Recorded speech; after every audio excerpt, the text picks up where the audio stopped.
jëye la nar a doon. lan moo waral nga wax loolu. waaw bon parce que boo nee amnistie boo déggee ñoom seen communication ma wàllu nguur gi ak voilà ñoo xam ne dañuy ànd ak ñoom dañu ne dañuy amnistier Sonko dañuy amnistier disons Diomaye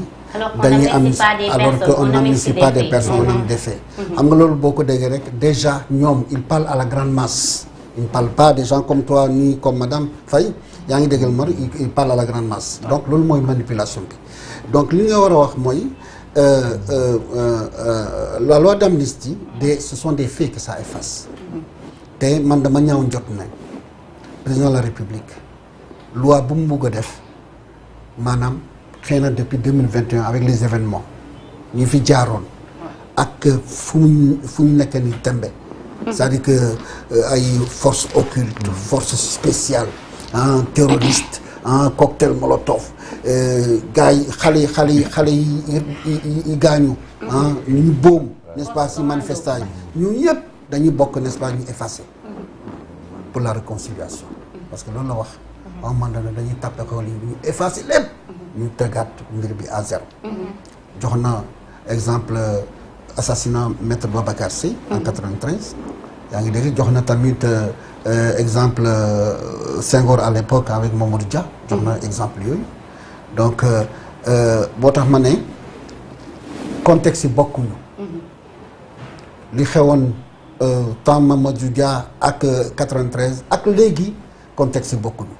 parce que gis nga événement yi amoon mars 2021 ba léegi ça intéresse la communauté n'est-ce pas internationale te nit ñi dañuy commencer ay démarches auprès de la CPI c'est-à-dire démarche de dénonciation avec Juan Branco boo xam ne daal dafa disons rassembler un certain nombre de documents yaa ngi jëbal ko ba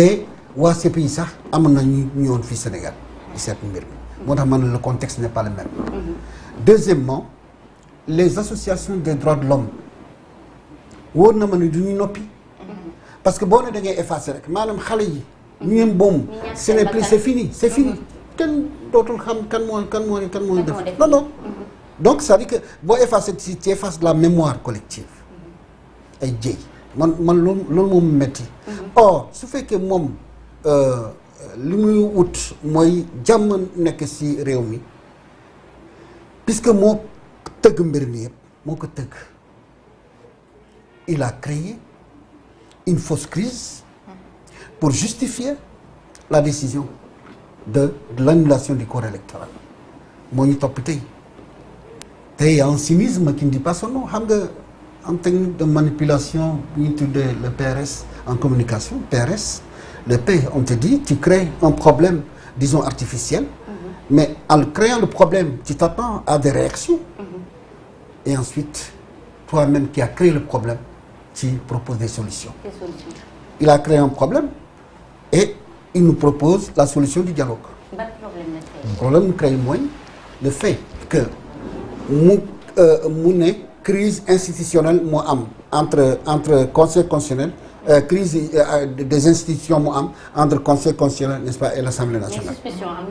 waaw mais d'accord suspicion boobu mais justement moom bu xaaroon suspicion bi sax ba ñu leeral mbir mi bu doog a àddu mais xaaru ko. mu ne du xaar sax kii mais moom day jël décision vraiment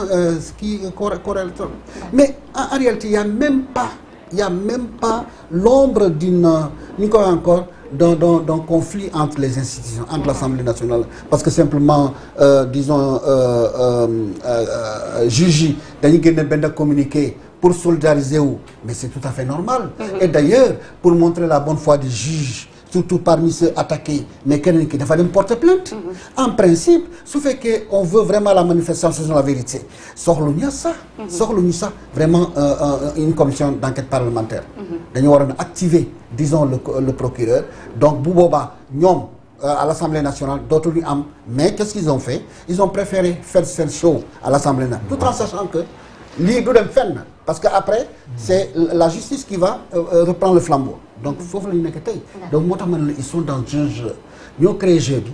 te fu mu nekk nii voilà ce que ça risque de coûter au Sénégal c'est-à-dire que instabilité bu am déjà tu as entendu il appelle au dialogue la plupart des acteurs la plupart d'entre eux ñoom d'accord ñu pour ñu dem donc ak kan les dialoguer boo nee les chefs religieux lan la ñu fay wut les religieux lan la ñuy wut foofu donc moom boo analyser affaire bi il est en train de créer les conditions d'être majoritaire foofu comme ça moom lu mu bëgg mu jàllale ko parce que tous les dialogues qui sont passés par là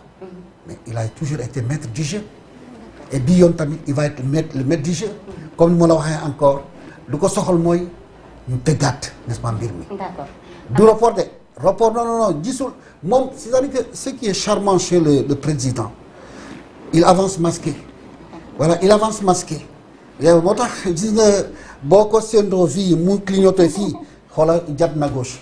voilà mooy président et là c'est un charme politicien je ne dis pas politique c'est un charme politicien simplement c'est-à-dire que c'est une démarche politicien n'est-ce pas où on est en train de manipuler par ça maintenant je voulais terminer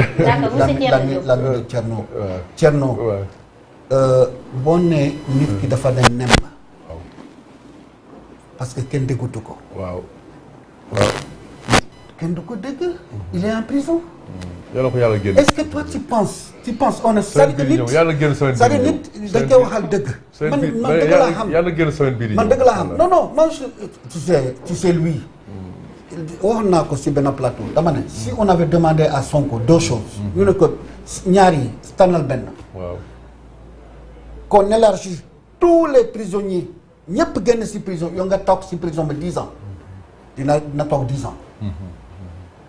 Goran ngi nii moo tax quand je vois des gens l'attaquer comme cela bon je peux comprendre non toi non les gens ils commentent rek quoi non tu ne commandes pas parce que même l'histoire des 94 milliards l'histoire des 94 oui par exemple on peut en parler par exemple tu as fait fausse comment j'ai fait fausse ce monsieur là qu'est-ce qu'il nous a dit ce monsieur là aujourd'hui qu'est-ce qu'il est allé faire avec des Lébous il a discuté en catimini avec des Lébous tu vois et c'est le propre de l'homme à négocier en catimini mais non c'est ce que vous appelez attaque tu es dans ce qu'on appelle attaque non écoute-moi je veux dire à l'endroit des auditeurs n'est-ce pas tu es dans ce qu'on appelle la théorie du complot mais quelle théorie du complot c'est une démarche communication mais quelle alal bi alal sàcc la ngay laqatu di waxtaan alal boobu xam nga ah mais quand même xam nga boo bëggee disons manipuler nit. non comment manipuler. non la manipulation man soo di 2 plus 2 égale 4. tu sais dafa nañu alal bi alal sàcc la muy waxtaan. ci alal sàcc boobu noonu. Thierno man dama la yàgg tout le monde. dama la yàgg a déglu di la suivre si gars yi. waaw mais man tu m'as jamais convaincu. non je ne sais pas à me convaincre. tu peux pas xam nga man kuy nelaw laa yee mais kuy nelaw la mënu ma ko yee. non c'est pas ça non kuy nelaw laa mën a yee waaw tu peux pas dire quelqu'un est dans le silence. oui. alors qu'il est au niveau de la citadelle du silence. D'accord. Il ne peut rien faire. am na solo. Qu'est-ce que tu veux le protocole de Rebeuss déggoo ko. am na solo bu baax a baax ngeen bind Idrissa Seck mi monsieur Diop am na solo monsieur Diop est-ce que mën nga dellu si un peu ci lu jëm ci wàllub li nga xamante ni moo di loi d'amnistie bi. waaw.